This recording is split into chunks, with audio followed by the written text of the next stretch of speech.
Joining us now to discuss how foreign hunters spent, or how much rather they spent in South Africa, is Hermann Meyeridricks. He's the president of the Professional Hunters Association of South Africa.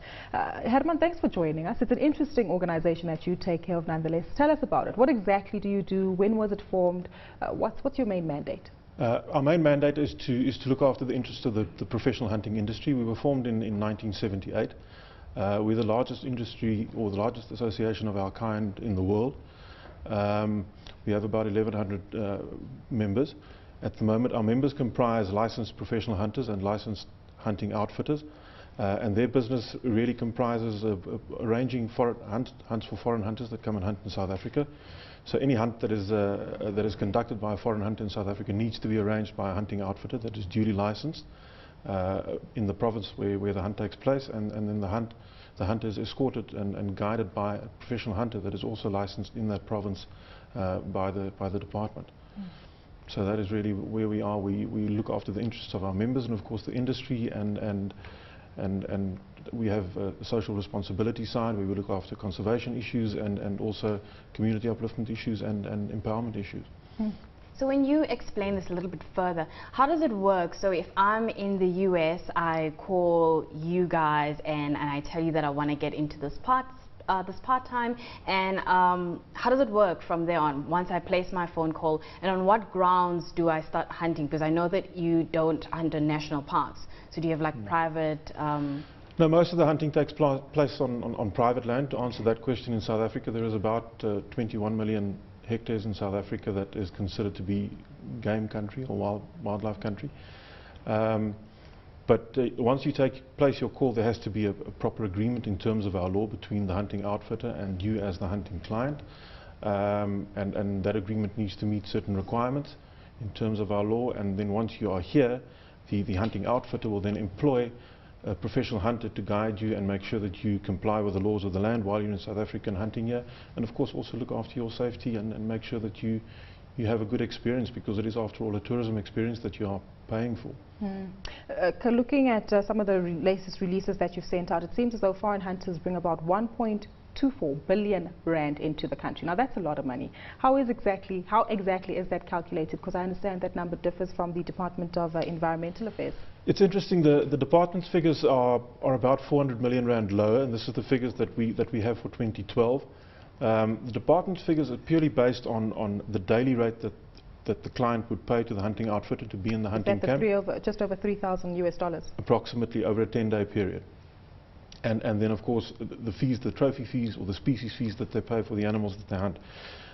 But we know from within the industry that these clients spend a lot of time before and after the safaris, and they also spend a lot of money on other things in South Africa, and we needed to get research done on that, and that is the research that Northwest has done for us, and that brings out the extra 400 odd million that they spent in 2012, and that really comprises airfare, and a lot of it with SAA because it's a direct flight from the US and from Europe into South Africa, hotels before and after the safari, photographic trips before and after the safari. They do quite a bit of shopping here.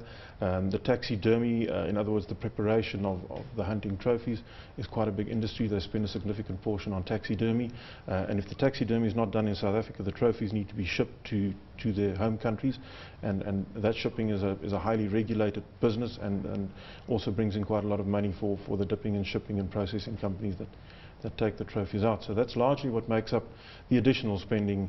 Whilst they're not hunting, they would be here as other tourists, but they're fairly high value tourists in terms of spending.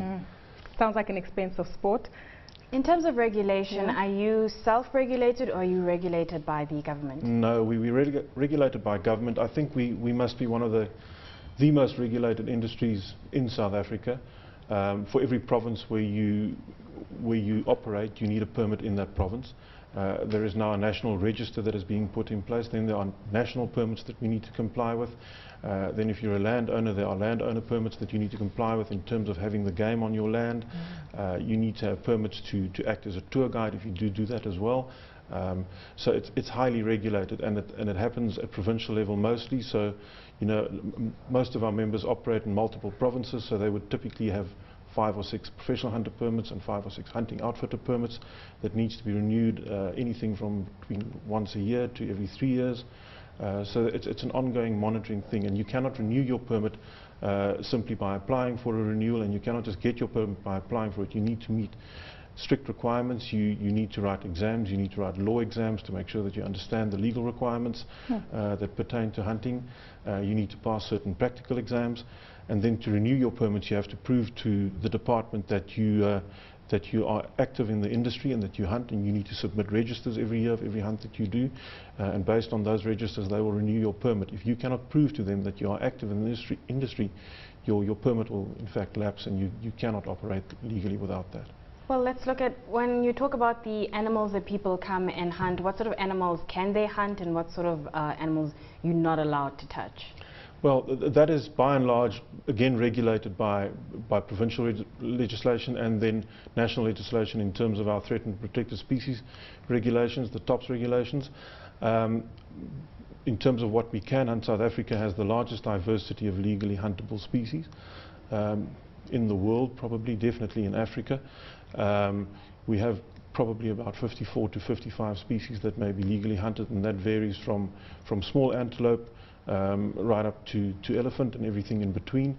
So we have a huge diversity. I mean, it's probably not feasible to list them all now, but and nothing can be hunted without a permit. People are always sensitive about the issue of rhinos. Yes. Do you touch rhinos? Yes, we do hunt rhino. I think it will be a sad day if we stop hunting rhino in South Africa. That means that we have failed in our conservation efforts. Why? As long as a species is healthy enough that we can legally hunt them on a sustainable basis, it means that we are succeeding with our conservation efforts. And rhino is an interesting case in point. In the 1960s, there were not many rhino in South Africa, and rhino were predominantly found in the parks, particularly in KwaZulu-Natal. And Operation Rhino was launched by Dr. Ian Player in the 1960s, and rhino was moved to private land from the parks, and they were made available on a very limited basis for trophy hunters, and that of course added a value to rhino. And as soon as there is a value on something, there is an incentive to invest in it, and there is an incentive to look after it. So coming from a basis where we had less than 100 rhino at the turn of the last century, we need to have 21,000 in South Africa today.